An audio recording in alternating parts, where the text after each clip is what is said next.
Well, good morning, good afternoon, and good night, everybody. And thank you for joining us for our second session for an IT journey to monitoring glory.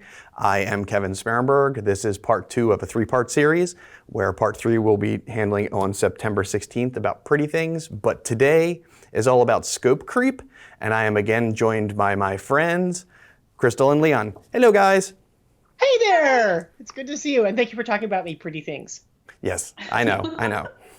Yeah, so we'll be bringing Leon on just stills of him for pretty things. Right, exactly. So we've talked about this a lot. We've had conversations. It's not been really necessarily product-centric because this seems to apply to a lot of IT disciplines. It's not exclusively in monitoring, but it's something that I think appeals to people who've done monitoring over time. But I want to start off with a quick recap of what we talked about last time. So in the previous session, which you can now watch live on Thwack, just go to thwack.com/livecast and it's down in our archives. We talked about back to the monitoring basics, and we talked about monitoring protocols. That's the SNMP, the WMI, the API, those kinds of things. And then we talked about some extra ones where you have like RPC over this and HTTPS on that and those kinds of things. We also talked about kind of the 2 major avenues of how monitoring information gets into a centralized system, whether that is inquire, where it goes and requests information, or inform, where information comes into it unsolicited. We talked that monitoring is most definitely not alerting, and I feel like the 3 of us could just talk about that for you mean hours. We don't? Just talk about all the time. But not in one block. Like, I feel like we could totally do that in a block for, Crystal, 2 hours, 3 hours? At least. We could go on. Will there be drinks? Will there be drinks and food? Because then it's like an all-day thing. Exactly. If not weekend. So we also talked about not necessarily sticking, sorry everyone. We also talked about not necessarily sticking with everything that's kind of out of the box, because out of the box is there, regardless of your NMS or your systems management solution, is there to kind of give you a head start, to show you kind of some of the functionality and the capabilities. It's not necessarily there for full production. And people that run exclusively on out of the box are the ones that seem to have the most problems working with this stuff, and that does require some care and feeding. And then we talked about how to show value quickly. What could you turn on in your NPM platform? What could you show in SAM? What could you show in really any of your NMSs if they actually have these types of solutions? What can you put in front of your management team to say, look, this is valuable. Me investing 15 to 25% of my workday in care and feeding of this is worthwhile. Mm-hmm. All right. Right. So we're going to jump right in because we're going to talk a lot, and we have learned to not apologize for that because the conversations are always really good. This is the agenda. I'm not going to read it to you. You can read it fine. Let's just jump right in. This is one of the most frustrating things I think a lot of us have dealt with over time is that, data leads to information, information leads to decisions, I think is the way one of the colloquialisms go. Mm-hmm. But the problem with that is raw data is still just numbers, and you need to understand that in units. And we're going to start off with a very simple question everyone here should know. If you took CS 101 or Intro to CS, you know this. How much is 1 gig? It's about that much. Yes. It's roughly this much, or 45 cameras. Or do you remember when they used to do that? It was like, this 1 gig card in your digital camera can handle 743 pictures in JPEG, horrible quality. Anyway, so if we dial it back. This chip can hold 450 pages. I'm always the one who's like, Pica or Elite? Like, was it double spaced? I don't know. Yeah. So are there tags? Is it word perfect? Anyway, sorry, diverging. This is what you're going to get with the 3 of us on camera. You're just going to deal. So how much is 1 gig? If we go back to the books, we know that a bit is a 1 or a 0. We know that a byte is 8 of those. We know a kilobyte is 1,024 of those. And we know that a megabyte is 1,024 of those. And a gigabyte is 1,024 of those. And a terabyte is da-da-da-da-da. And you just keep blank byting up to, what's the top that's technically defined? A yotta byte? I think. Yottabyte. Yotta? Not Yeah, it's not a two Ts. Yoda byte. That Yeah. byte or It'd be byte more not. fun if it There was is a no- Yoda bite. It would be more fun. Anyway. Yeah. Yes. So this is where we ask the question, is this really? Because it depends how you're thinking about it. And this is why data normalization is so important, because it's going to drive your decisions, both for your monitoring, for your IT infrastructure, and for your business ultimately. If we think about someone and they say, hey, I'm using this tool and it looks like we're pushing 400 megs a second. Okay, but what is that? Are we talking megabyte? We talking megabit, because they're different. We talking using the binary conversion, the quote proper computer conversion, or are we talking about the decimal, the tens power one? And these seem very small. And they are technically, I mean, other than megabyte and megabit, which is a factor of 8, they are very small deltas until you start compounding it. Anyone who's bought a 1 terabyte drive knows that you don't get a 1 terabyte drive because that is now defined as 1 trillion bytes, not 1 terabyte, which is different. This is a problem. 1 megabyte per second is not 1 megabit per second. In fact, it's off by a factor of 8. And the conversion decimal that we use for kilo, mega, giga, tera is different than the thousands converter. 2 to the 10th is not equal to 10 to the third power. Now, a general rule is that if you're talking to somebody in sales or marketing, whatever the rounded up number is bigger and more impressive, that's what it is, regardless of what the technical specification is going to be. So once again, if it's sales, they're probably lying. But that's, but even so, you get into conflicts of that, and we'll talk about that in a little bit. But anyway, keep going. Sorry, Yeah.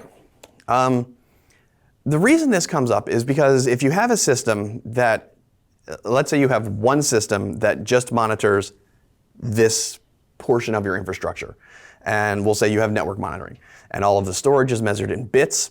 Okay, easy, I know what a bit is, and all throughput is measured in kilobits. Perfect, I know what that is. Great. And if you use that as your base for everything, you're fine. But you run into a problem where when you have to start correlating this with other systems. For example, if I'm pumping 40 megs of traffic over to a server, what's that server receiving? Is it receiving 40 megs? Well, what's your definition of meg? And that can change. And that's kind of where we wanted. This slide is incredibly simplified, but we wanted everyone to understand why this is important and why data normalization, regardless of what your monitoring solutions are, is incredibly important between this and lining sizes up and everything. Yeah.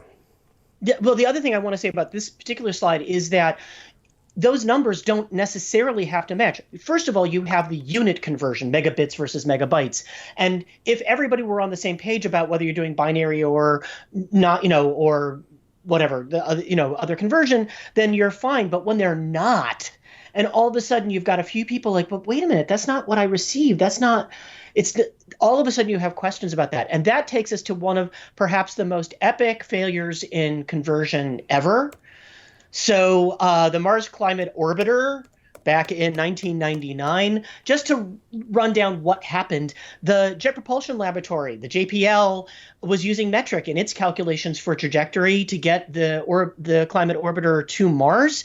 But Lockheed Martin in Denver was designing and building the spacecraft using imperial units, inches, feet, pounds. The JPL engineers did not know that that's what they were doing. And so there was this constant miscommunication about it. So they were taking the acceleration readings, which were being given to them in pound seconds squared, and they were thinking that they were metric, and they were converting them into newtons second squared. And so what they ended up doing, and I'm laughing because it wasn't my billions of dollars that just slammed into the planet, but that's exactly what happened. Was they thought that they were, going to go into a nice, easy, orbit around the planet, and they literally just slammed straight into the thing. Right in. Because that's, again, to your point before, when you start to scale up, that's where those little deviations start to make a huge difference. And while I hope that nobody has a climate orbiter level kind of miscommunication like that, even the small ones can make a big difference to the business. And that kind of goes to this. If you've got one system that's monitoring kind of just your network infrastructure and it's reporting 320 megabits per second, and then you've got something monitoring the inbound traffic onto a server of some kind, and it's reporting 40 megs per second, the thing you get from a lot of people is which one of these is correct. And realistically, they're both accurate, because if you boil them down to whatever you decide your lowest common is, bytes or bits, they're going to be the same number because of that that 8x conversion factor. So keep it in mind, especially when you're doing these, I always call them like the Monday morning war rooms, where something broke over the weekend and someone from every team gets dragged in and everyone needs to find the problem and what went wrong. And if you're pulling stuff from different systems, just make sure when you do that, that everyone has a chance to say, this is in this unit, so that when you do time slice lineups, you can actually understand what you're looking at. And so you don't become a Mars orbiter. Right. Well, and the other thing is that it's too easy to get dragged into the pedantics of, well, that's not really what that number is and whatever. You're missing the problem we're trying to solve because you're so busy arguing about the semantics of what number we mean. And the other thing is that, back to one of the first points you made, which is that the raw data, it needs to be converted into information, which is supposed to drive action. And you can't drive the correct action if you're not even agreeing on your units. So again, seems like a little thing, but it can be a really little fundamental thing that can skew everything as it goes out. Yeah, incredibly quick, especially. And I jokingly talked about the X number of terabyte drives that people buy today. And I remember absolute uproars when we started selling gig drives, and I was still working retail at the time. And people came in and they bought a 2.4 gig drive, and they took it home and it formatted to realistically 2.1 gigs. And they were like, where are my other, 0.2 gigabytes? And I'm like, no, you got them. They're like, no. I was like, yeah, you did. Turn the box over, the little asterisk down here, and you have to read that. And that's just gigs. When you're talking stuff where you're moving terabytes or any other larger amount, especially if you're looking at long-term data analysis, these things can have dramatic changes. So short-term, fake it. Anything longer than that, take the time to make sure you're all agreeing on what your base unit should be for comparison purposes. I know that was very much CS 101, but I wanted to make sure we set the standard here, because we need to make sure everyone understands where this is all leading and why normalization is so important for troubleshooting. So we're going to do a quick Q&A check. And I will say that while I agree with data normalization, and I already did know the bits versus bytes thing, I didn't ever take any CS classes. So it was very interesting for me from that perspective of like, this is CS 101. Well, technically, I guess it's information systems nowadays. But yeah, it's one of those things. Bits, bytes, et cetera, et cetera. Okay, so we've got some people already responding in the chat, which is good. So we are doing this live. So if you see the chat here? Sure. If you see the chat, go ahead and ask a question, and we will try to answer it on air, or our lovely staff will answer it on our behalf so we can continue on with this. There will be a poll in here just asking if you like the content, what you want to see in future, that kind of stuff. At some point, it'll go into the chat, so please take that. All right, so if we move on, this is really about scope creep. And I've taken a project management class, and scope creep was almost an entire test about how to avoid it, how to shut it down before it happens, how to pivot with it, how to make sure you don't run into it, how to scope things properly. And realistically, that's great in book. That's great inside the four safe walls of a classroom. I have seen scope creep everywhere, but it's not necessarily a bad thing when I want to think about monitoring. It can be for some projects. But have you guys seen this in your own monitoring infrastructure? I mean, I know I did. I think that Crystal could probably talk about this for the next 4.5 hours, just to tell stories about. And then there was the time tell loads of stories, and scope creep happens, and I think for on an IT pro side of things, a lot of times we get very upset about it when it happens because it interrupts your process, it interrupts your flow, it interrupts what you were going to do, and then you get kind of upset, and you always want to blame sales, like, oh, you did this to me. But a lot of times it's like they don't know what they don't know, which is a phrase that a friend of mine says all the time, and they don't know what they do. They're just sales, okay? They don't realistically know the level of effort, and they do their best. And realistically, even someone who knows the correct level of effort behind a task, I mean, things come in all the time that interrupt that and change that. You don't have the right permissions, or, you don't have the right people there, or whatever the case may be. On both sides of things, you wind up with little wrenches in your plan, and you have to adapt and overcome that. And one of the things about IT is like we're constantly evolving, so adaptation is like part of the job, man. You got to be okay with it. Skill creep is going to happen, and there's no point in investing too much emotion behind it. We just kind of have to assess and move forward, because plans don't happen the way we want them to pretty much ever. And having worked for a contractor company, that is true way more often than it's not. Scope creep happens all the time.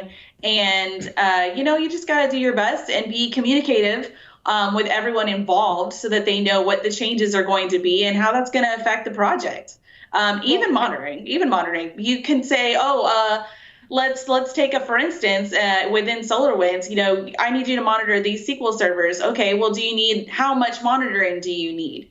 Do you need an app insight? Because I can turn that on real quick.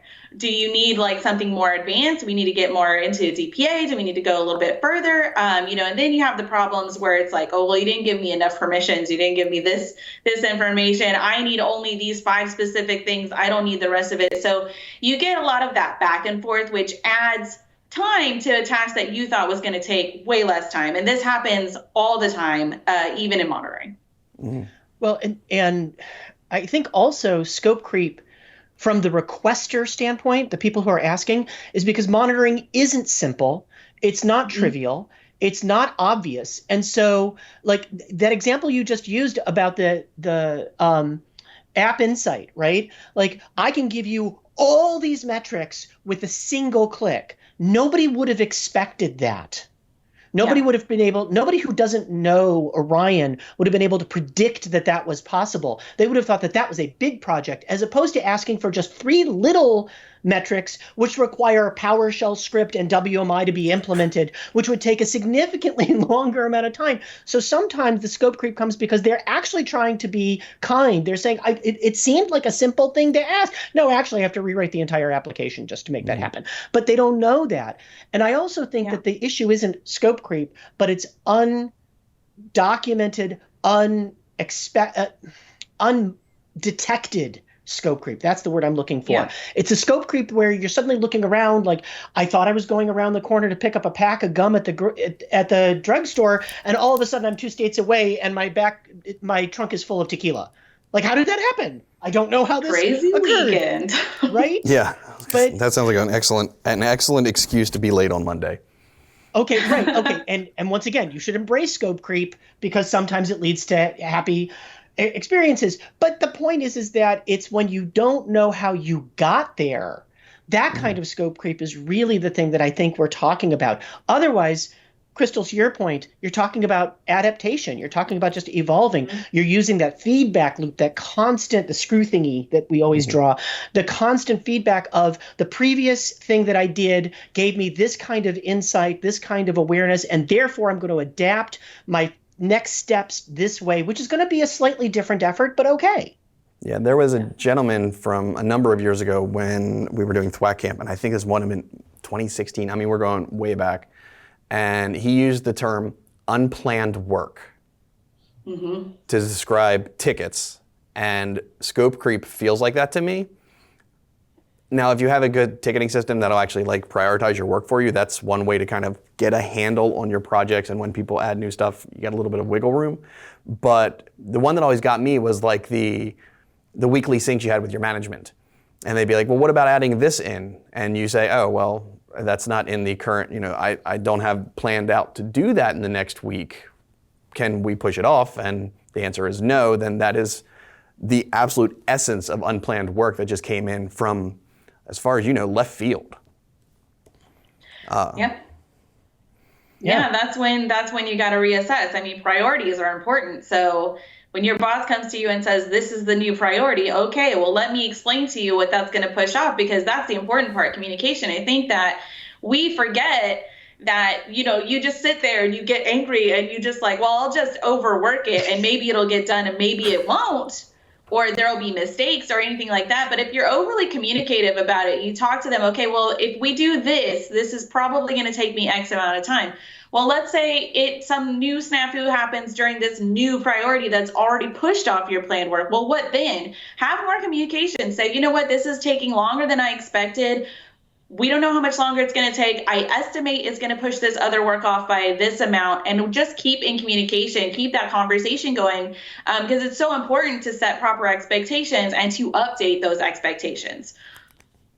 And this has to be a culture thing, that everybody from the folks who are developing code or implementing monitoring all the way up to top leadership have to know that part of the culture is to accept that kind of communication and feedback. I am talking with a couple of friends now where the technical debt, the things that they put off, the things that somebody in the middle, one of the mid-level developers didn't want to tell leadership we're going to be late on this thing, caused days of overtime to be done. And now, because it wasn't scoped correctly, it wasn't scaled correctly, and it's beginning to crash, and this isn't a SolarWinds implementation. This is a whole other thing. But because of that, they're now like, all right, so who's going to blink? Who's going to tell the CEO that all those dates that we promised them, which were completely made up in the first place? That's because there was a culture of not telling people, not communicating, saying that thing you just asked for isn't as simple as you thought it is. It's going to require 2 more devs for 3 more weeks. It's going to push everything else out. Are you sure it's worth it? Mm-hmm. Yeah.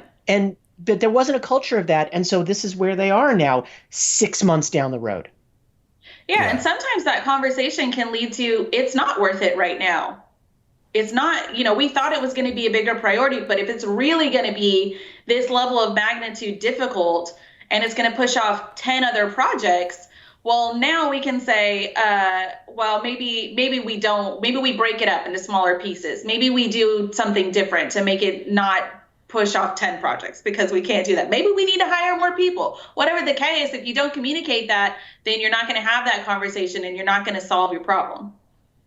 Yeah, I think the biggest thing I used to run into is that my management would ask, can this solution, whether it was Cisco stuff or Exchange or Orion or anything, can this thing do this?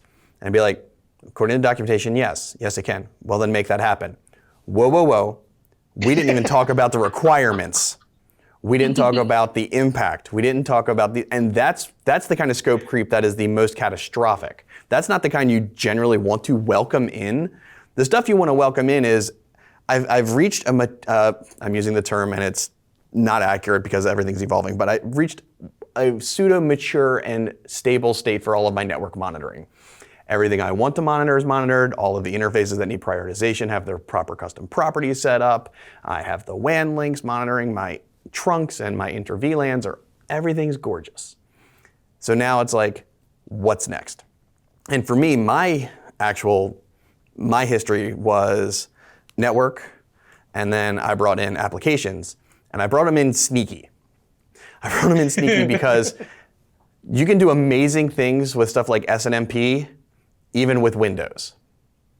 Like absolutely mind-numbing stuff you can actually get just with SNMP on Windows machines. And yes, Leon, what does everyone tell me about SNMP and Microsoft? It has been deprecated and will be removed soon for the last 10 years. Yeah, soon. It is almost as long-lived as the mainframe dying, which I've been hearing since I started in IT. Or that 3750 in your closet, that Cisco 3750 Catalyst stopped working. Right. They just keep going. Right. Now, I've seen people from the other side of this. Crystal, you've probably seen more people that actually start with the systems side because they are an application or a server engineer and want to monitor this stuff. And then they're like, but I don't see the network. Can I get that information? And how did their stories come into this, where they started and then kind of got roped into doing more? Yeah, well, I mean, considering I worked with Orion implementations for like 10 years, I'll answer it from a standpoint of Orion, which was that SAM actually can do SNMP monitoring also. So you can hit those voids and get that information through your SAM templates that if you can't, you can't get one of the network products right away. Use it as a Band-Aid. Use it as whatever you need it to be. If you need to get that information right now, it's available for you. And I've seen lots of implementations where it made more sense for them to, do a simple SAM template for, 2 or 3 voids that they needed and then apply it to a bunch of devices all at once than it did for them to extend their licensing on another product, because they had more licensing on the SAM product that they weren't using. So, use it to your advantage, whatever works for you. If it has the capability, do it. Just for FYI, I have seen you can collect SNMP OIDs that will mimic Windows Task Manager. You can literally create a SNMP-based table that looks like Task Manager, which is just mind-boggling for me. I love it. And on, to your point, on the flip side, the stuff that you can get from the network sometimes is more specific and more surgical than you can get using the UNDP monitors and things like that. I also think that from this slide standpoint, you can't discount the accidental side of it. Yes. Orion gets implemented for network far more often than it does for storage first, right? Mm-hmm. But part of that is because the storage admin is maybe the most senior, the most experienced person on the team, and has been gifted responsibility for the network. And they're sitting there saying, I don't know the router switch things. I just want something that's going to tell me, show me when it goes red. Just show me the things I need to work on and give me a hint of what's going wrong with that. That's why a lot of times Orion gets implemented for network first, is because it's actually the gap skill that you've got sysadmins or storage folks or virtualization engineers who just need to fill in that gap, and vice versa. Although I think less often does the CCIE on staff is told, by the way, these Linux servers, you have to monitor those too. What am I supposed to do with that? Exchange is yours now. I just want Sorry, I was on the networking team, so networking also meant firewalls, and firewalls meant, edge security, and since we had to control the public DNS, well, if we're already doing that, then the AMX record. So why aren't you running the Exchange servers? And management was like, that's a very good question. Why isn't the network team running the Exchange servers? I'm sorry? Did they say that when the network team was on a field trip, in a way, so that they couldn't complain about it? Because that sounds like being voluntold. Yeah, it was very, I think it was voluntold. I think it was a lot of hereditary, and actually, thankfully, it was one of the reasons I was brought on, because I had experience in both sides of the house. So, how I got a job years ago. And these are kind of the two, I'm hesitant to use the word pillars, but these are basically the two spots where people need to fill. And you're 100% right. If you have someone that comes in and architects your network infrastructure and no one that kind of does day-to-day work on it, then putting a monitoring solution in just to make sure things stay green, that numbers don't crash through the ground or go through the roof, is a really good stopgap for your infrastructure, especially if you spend most of your time worrying about servers or cloud infrastructure or any of this. Just making sure you can get to all those things is important. As long as the highway's clear, I can do my job. Right. But then people will, for me, it was like this add-on thing. It's like, oh, well, I see the value here. Well, here's, this is what we get with our virtualization, but I don't get to see any of blah, blah, blah. You're right. So here, we can put this on, and now you can see that virtualization information in there. But I don't have this stuff from EMC, or I don't have this stuff from Dell, or I don't have these storage LUNs. And then people add on storage. And then the complete flip side of that is when it goes back to the help desk, and the help desk people say, the intranet is slow, or this site is slow, or this thing is not running well. And that's when you go to the top side of the realm and you say, okay, well, let's see how the web will perform with these transactions from various locations. And this is a very typical level of monitoring scope creep that I've seen with customers. They may not hit all of these. They may hit 2 or 3, but normally it seems to be roughly in this progression. And a lot of that is just because, realistically, a lot of it is also because they've done some M&As. because there are a lot of environments where, and I'm picking on storage just because the names are coming to mind, where you had EMC arrays and you used the EMC native tools, and the storage admin at company 1 knew how to do everything perfectly. And then you merged and or bought out and or whatever company 2, and company 2 was nothing but a NetApp house. And their person, at hearing that there was an acquisition, said, nah, I'm going to go somewhere else. So now you have no expert in that space. So now you have to teach an EMC guy everything about NetApp and their native tools, and the native tools don't work the same. They don't report the same. And that's when people say, enough is enough. Let's put something over top of these to watch all of that. Because and I mean, realistically too, it doesn't matter where you start on this map in your monitoring journey. As soon as someone figures out you're good at monitoring and it can do other things, you get requests to do more monitoring on other things, whether you know about them or not. That's not important. It's not important to whoever needs that data. They're just going to say, you know, monitoring, help me do this. Yeah. Right. And the other thing is that, back to the accidental, we tend not to worry about monitoring the stuff that we're really good at.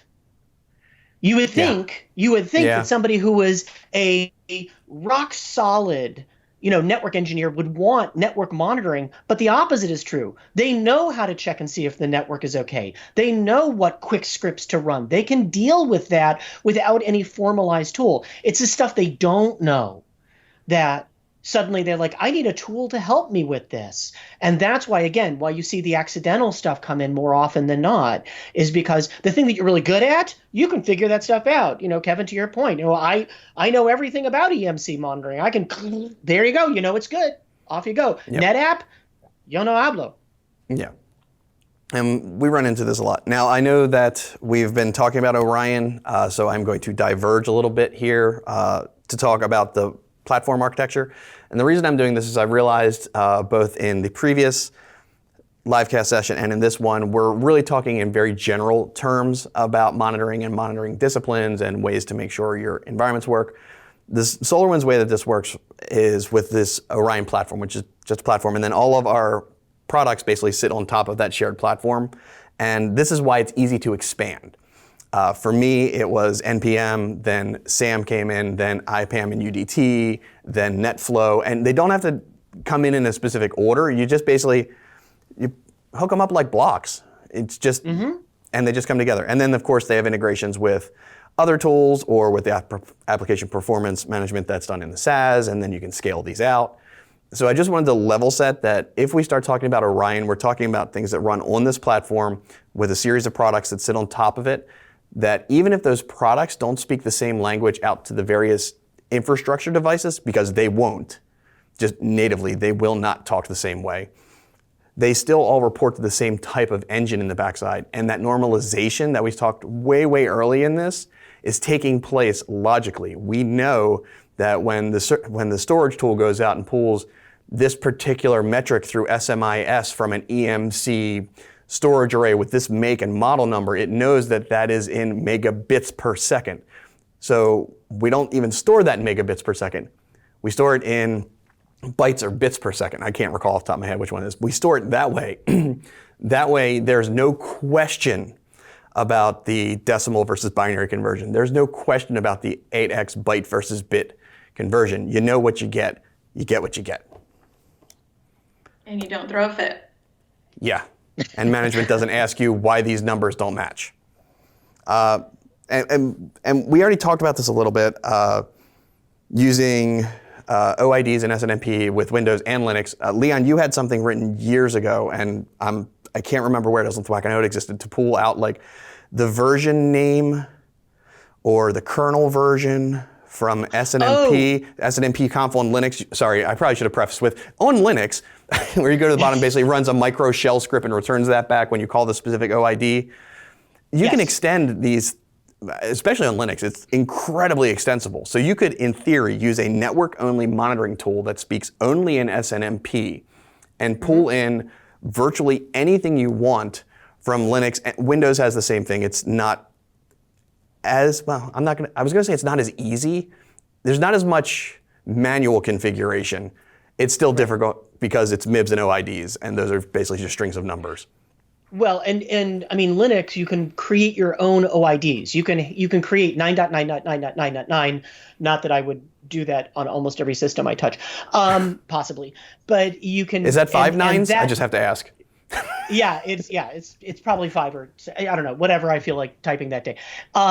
So when the external SNMP agent pulls that number, it runs a script that does basically anything you want it to do. So you can create your own outputs. And to your point, that I ran uname or whatever to get the specific Linux flavor and version number, which I could then in Orion turn into its own node type. Because otherwise, for a while, they were coming in all as NetSNMP. That's all they were. Mm-hmm. But you want to know your SUSE boxes from your Ubuntu boxes, from your Red Hat or your CentOS boxes. You want to be able to group them and possibly monitor them in different ways. Mm-hmm. So that was the necessity that was the mother of that particular invention. But the point is that there's typically a way to get that kind of stuff done.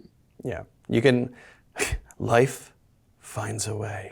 Way. Sorry, I had to, and I apologize so much. But this falls into the do more with less. We've all been on teams that are short-staffed. We've all been on time crunches. We've all been told there's no budget dollars. We've all been asked to operate on little to no sleep to fix something. So use what's already at your disposal. You may have to get clever. You may have to ask some people in the know. You may have to, ask some uncomfortable questions, but see if you can use what you already have to do this next thing. You may get the answer like I used to get where it can be done. It's not the best way, but if you're really only looking for, 60% of something, then maybe it's good enough for what you need until you can get the staff or the time or the budget or sleep. Right. Or all of the above. Yeah. Wouldn't that be great? Or notice that coffee is not on that list with do more with less, right? You can never do more with less coffee. No, you do more with coffee. It may be shaky and jittery at times, as Thwack Camp will prove, but then we have, of course, adding products to your platform. If you have the budget and you can even get a really small license of another product that ties in directly with the one you're already using that operates the same way, you've got an NPM, 1,000 or one of the subscription models, and then you say, I need 50 nodes in SAM. I need 50 nodes just to make sure that this group is good. If you can make that argument, then when people see the value in that, then you can have a much easier argument saying, how do I extend this? How can I get 100 or more and make sure that I have them available? And sometimes that's a tough discussion to have, but it's one of the reasons that we offer stuff like the 30-day free downloads, and you just check the box. I want NPM. Put SAM on there. I'll take a little vman and a side of IPAM, sure. And just do it that way. Would you like fries with that? Would you like UDT with that? Yes, I would love UDT with that. So think about ways to extend products in your platform. Think about other ways to interpret the data. Maybe you know someone who is an absolute master in data sciences and they can look at the raw data and do stuff, and maybe you can get decisions out of that. Integrate with other solutions, either with the same vendor or other third parties. I've seen people do this with pretty much any data set. They put it into an open source graphing, and there's multiple ones, and I always say the name wrong, so I'm not saying it. There's multiple open source graphing solutions. There's stuff like Microsoft Power BI. There is things where you basically upload and just churn the data through a large data process. There are other ways to integrate these solutions, and it can sometimes be simple as an API call. We talk a lot about having tickets get built, an alert generates a trigger. That trigger, one of the trigger actions is create an incident in some type of ticketing system, and then if it ever closes, go back to that one and close that down, but then it's still a record somewhere else. These are ways you can integrate, and the simplest one that I still don't understand why people aren't doing, at least with the Orion platform, and I'm gonna go back real fast, is this one with DPA. Yeah.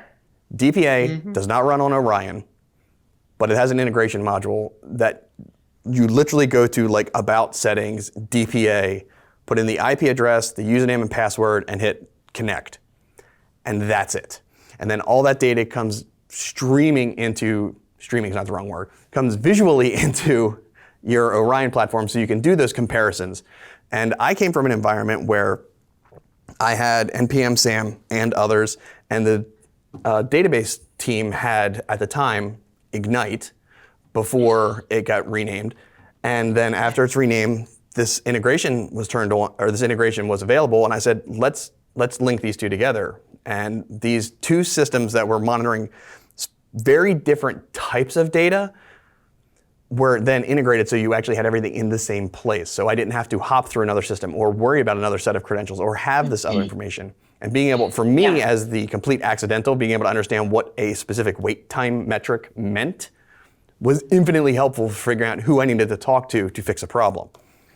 Well, that's a really important... For me... Oh, go ahead. You go. Okay. For me, I think one of the best things about integrating solutions is that then no matter what part you're working on, it goes back to data normalization, right? So it's data normalization in a different way, meaning that you're all working from the same data, then not different data. Like I'm not over here using a homegrown tool while you're using monitoring tool, and I don't have to go ask 15 different people for the same information. Rather, it's already pulled in automatically, or I'm already seeing that stuff right away, especially when it comes to the service desk, right? If you have that stuff in your ticket already, that they don't then have to go talk to the server administrator and say, hey, we're getting reports of this such and such problem. Well, if you already have that information, then you can go back to your customers or whoever reported the ticket in, your employees, and say, they're working on this right now. We'll get back to you in 15 minutes or 20 minutes or an hour or whatever it happens to be. And having that data normalization across platforms, across respective, job descriptions and job duties or whatever, you have the same data to work from. It makes it a lot easier, and there's a lot less of it's the network's fault, it's the system's fault, it's whoever's fault, right? Because you all have the same information, so you can say, oh, well, here's the problem, and just fix that. Just go there. Right. And that gets to also the difference between homogeneous and heterogeneous monitoring solutions and also single source of truth. It sort of dovetails into that. I'm going to horrify our sales team by saying that there is no one-size-fits-all monitoring solution. I know, panicking right now. Turn him off, cut his mic. But no, really, I mean, realistically, you're always going to have multiple tools, in the environment. It's just the reality. And whether that's monitoring or networking or whatever, it's always a blend of tools. The best you can hope for is one size fits most. Not one size fits all.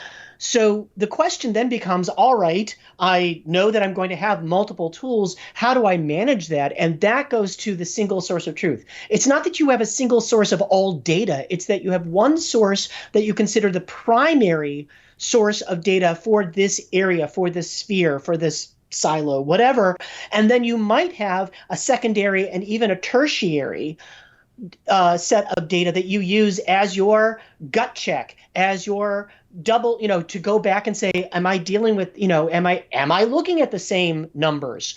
Is it, do I have that data normalization happening so that you finally arrive at a tool that is primary for this set? Or maybe it's we use Orion for the initial monitoring data for all of these devices, and then when we need to get more specific or more particular or more detailed than that, we use a more expensive tool, because that way we're budgeting correctly. We're not trying to take the most expensive thing and spread it across the entire environment and shoehorn it into places that it doesn't work, which is what I see frequently. So yeah, I mean, you're going to have multiple tools, and you have to decide which ones are first, second, third, and also identify where there's overlap.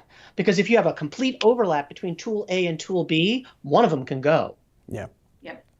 And then you get into the internal fights about preference and who's the admin and who has worked with it the longest. And then you have the classic annual bake-off, which is always not fun to have to pull together. But right. I mean, to your point, there is no silver bullet. Cookies. There is no, I know, baking. There is no silver bullet. There is no one thing. Just like everything else in IT, you got to try your best, and especially with something like monitoring, because I've seen some stuff in the chat where my example where I was one of the network engineers and also an Exchange administrator is an incredibly small number of hats compared to what we see people in organizations really dealing with. There are people that are net enges, sysadmins, they're identity control people, they're security admins, they're everything. And to cover that entire plethora of roles, you're probably not going to be able to cover it with one tool. You're probably not even going to be able to cover it with one vendor's set of tools. You're going to need to be able to do this in a way that you and your management and the people you're helping build this monitoring for understand what's happening here. And you also need to make sure that it doesn't get out of control so that you don't get taken away from an actual day job that you're probably getting paid for just by care and feeding the tools. Yeah, because realistically, monitoring is not your only job. I love that monitoring engineer is turning into a title. It's absolutely heartbreaking that it isn't already. All right, we're going to do a Q&A check. Okay. I can't read. I'm too far away from my laptop. You guys are close. Sorry. Yeah, no, you folks are quiet. Come on, bring it. I will say earlier, there were multiple people calling for the story that ended with tequila in a trunk, and they want to know the story there. I will blog about it. I will not take up valuable some people webinar say you time can't just here, leave it there. But I will. I will endeavor to document all the mistakes that were made that period of time. It was not a day. It was longer. But I will tell that epic tale another time. Yeah. We're going to have one more Q&A check near the end. I want to encourage everybody to put your questions in chat, even if we're not able to answer them live on air. Thank you, Leon. Even if we're not able to do it live on air, we will still take those questions and put them on Thwack. And if the three of us don't have the answers, or our staff who's helping man the queue don't have the answers, then we will find the people that do have the answers, and we'll make sure it's there. It's out in our water cooler, and it's linked to from the livecast page. All right.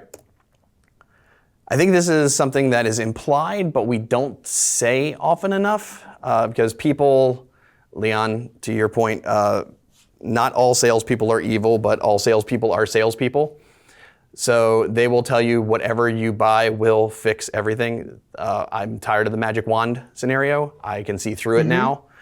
But you need to understand what you actually need. And even better than sales, you need to talk to your management team about what they need. What are they looking for? That's the kind of stuff that's really important, especially if monitoring is not your primary job. Because you know your responsibilities on your primary role. It's this monitoring thing that's been thrust upon you that you're like, and you don't want it to turn into improv where it's always yes and, yes and, yes and. Right. This whole slide is actually one conversation. I mean, you have to take this. This is not a sequence of steps. This is one big thought that, you need to go back and say, is this solution that we provided you, is it still satisfying your needs?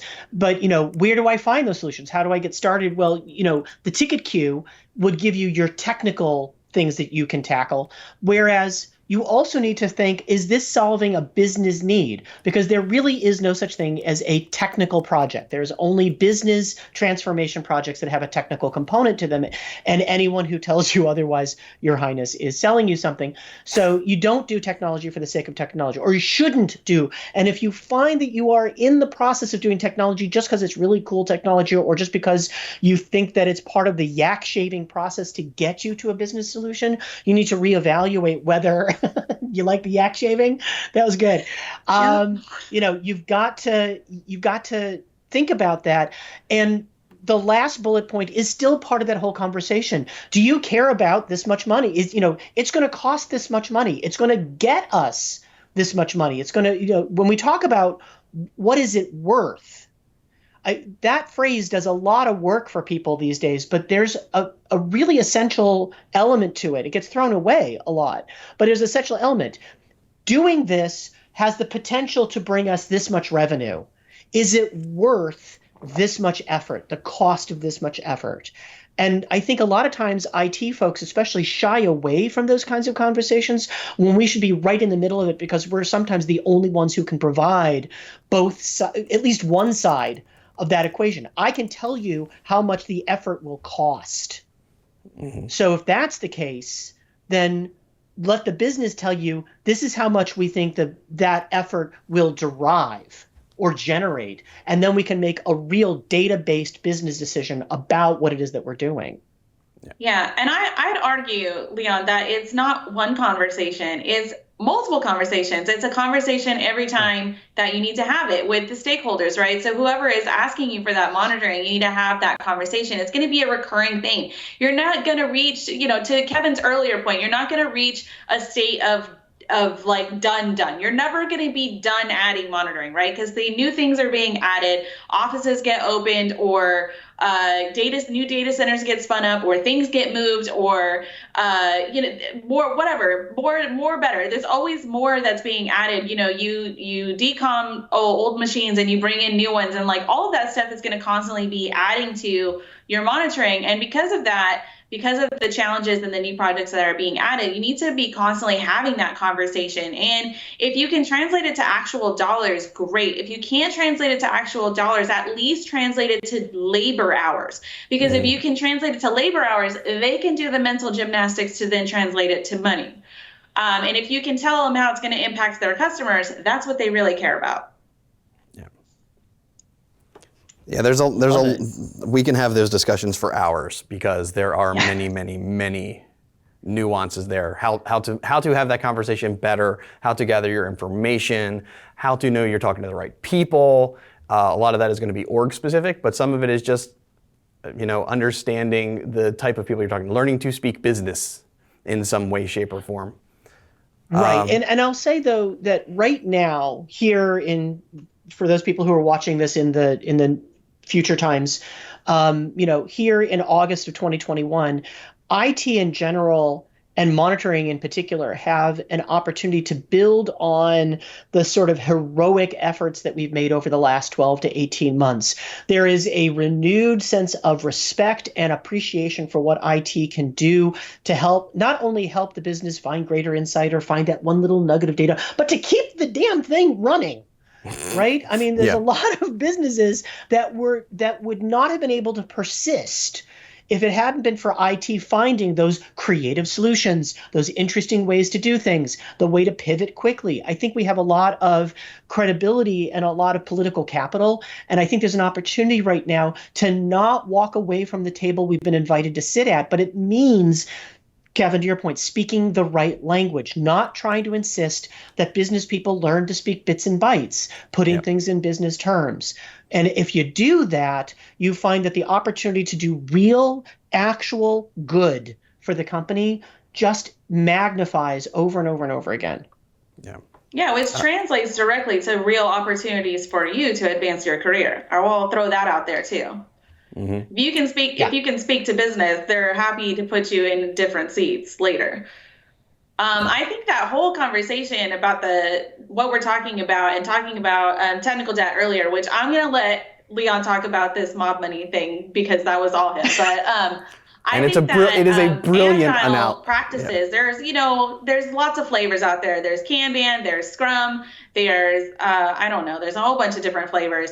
And I think that they do have aspects to them that are helpful in monitoring as well. And we're going to talk about that. One of them is regularly reviewing and refining your backlog. Now, you might not think of it as a backlog, but you should. And you should revisit those. I mean, earlier we talked about saying, going back and saying, well, this took longer than we thought it was going to take.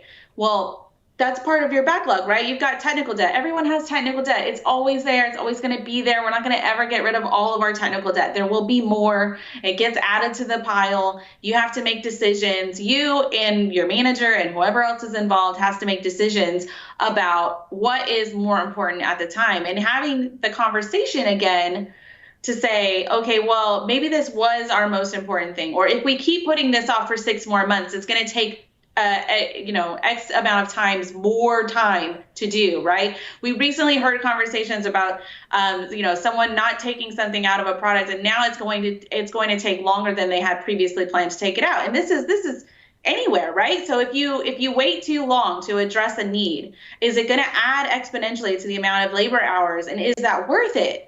Is it worth it to take less time now to get it done than it would to put it off and take more time later? Those are the questions that you need to be asking when you're talking about the work that you have. And if you're not tracking your work and your requests as the monitoring engineer, if that is your only job, I hope that it is. But if it is your only job and you're not keeping track of those requests, You should be. You should be. Yeah. You should be keeping track and saying, okay, this is when you asked me to do this, and then reviewing later and saying, is that still working for you? Right. And to go to the debt, I think that combining the two things, the idea of speaking the language of business and understanding technical debt, that will say debt, and it really is debt. It's money that somebody loaned you, or it's time somebody loaned you or you took out on loan that accrues interest. The problem is that when you're speaking to the business, and if you just threw out there, well, that's going to have some technical debt to it, or this effort has some technical debt, they think, okay, 1.2% accruing interest, not a problem. They're thinking in business terms. You said the word debt. They know what debt is. And that's why I say that not all debt is the same, that some debt, and even some technical debt, is like a bank loan. It's normal, it's regular, it accrues interest, you can pay it off, you just have to save for the future. But technical debt is almost always more like taking money from a loan shark. It is, if you don't pay it back, you are going to be in a bad way. Like, they... Expletives deleted. I'm editing. Like, what, how do I want to put this? But it is going to not go well for you. It's not something you can just put off. It's going to double and triple and quadruple. And suddenly you're sitting there thinking, I don't have 6 more engineers and 2 more years to make this go away. And unfortunately, the real problem with that is when you try to explain that, the ultimate endpoint of technical debt, that we have all this problem now that we didn't take care of when we could have, when it was a little baby problem. We didn't take care of it, and now it's a big problem. Businesses' first reaction is typically, well, let's just rip and replace it. Mm-hmm. We'll just, we'll just look for another tool, because if you're telling me that we have to do all this work anyway, we might as well do all this work with the newest thing, or whatever it is, thinking that that's an easier problem. Because again, in business, if the car has too many repairs, you haven't changed the oil, the engine light's been on for 3.5 weeks, it's got 2 flat tires, and you've got all these issues, right? What's the easiest answer? Oh, we'll just buy a new car. We'll just buy a new car. Mm-hmm. The problem is that it's not a new car. It's a moving truck. It's a double-wide moving truck. And you not only have to buy a new double-wide moving truck, you have to move all the stuff that's in it over and have it exactly placed in the same place again. Mm-hmm. Mm-hmm. And it's got a bigger footprint. It takes more gas, all of these, and it takes 2 people to drive it properly. And the analogy just keeps going on from there. Because it's never going to be the same thing. You have to now learn. You have to learn how to drive a huge moving truck versus driving a car, right? I mean, like, the skills are different. So not only is it all of that stuff of like the moving everything and redoing everything and getting it just so again, you also have the fact that your monitoring engineer or whoever in the project is now having to actually learn new skills to keep up with the different thing. Right. Mm-hmm. Right. I also want to talk about, Crystal, you mentioned the done. Yes. Know what done looks like. And you have to define the acceptable future state almost before you start the work. But if not before you start, then now is the second best time to define done. Yep. The first best time was before.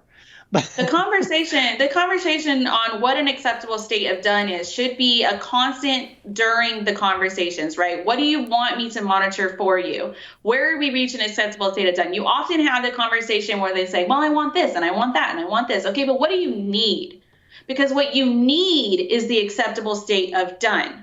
If they have needs and they have wants, and then you can explore those wants and say, okay, well, we can do this in an extra 2 weeks, or we can do this in an extra whatever, or we don't have that capability right now, sorry. Whatever the case may be, that communication needs to be had. And you, with your stakeholders, the people who are asking for those monitoring, need to agree on what the acceptable state of done is and what acceptable time frame there is for that as well. And you need to be part of that conversation, because if you can constantly have that conversation and then you can update them and say, this is going to take longer than we expected it to take. Do you want to take anything off of that list? Do we want to reassess the acceptable state of done, right? Because if you have those wants as included in that acceptable state of done, and then later you're like, oh, this is taking too long, we're not going to get this done in time. What we need to be done by this date is X. That's what you really need to know. That's what you have to agree on. And it's important for everybody, because that acceptable state of done does prevent a lot of scope creep, right? I mean, it doesn't prevent all of it. There's going to be some, but it can prevent a lot of scope creep because you can then say, okay, well, this isn't what we agreed to. This is not what we agreed to. Yep. This is extra work. This needs to be a second task. This needs to be a whole other thing. We can revisit this when we're done with this thing, or whatever the case may be. It needs to be part of that conversation. Which Kevin, I see you switch slides on us. So this is going back to the whole agile aspects that are useful. We're at time. The whole agile things that are useful. I want to talk about the review and the retrospective. They're similar things, but they are different. One includes stakeholders and one includes only the team involved on the work, right? Which in this case would be the monitoring team. Why are these important? They're important because you need to have those conversations. You need to say, have we reached our done state? Did we reach it in a time frame? What works, what doesn't? Did you actually need these things? Can we turn anything off? Whatever those conversations need to be. Did we get it done?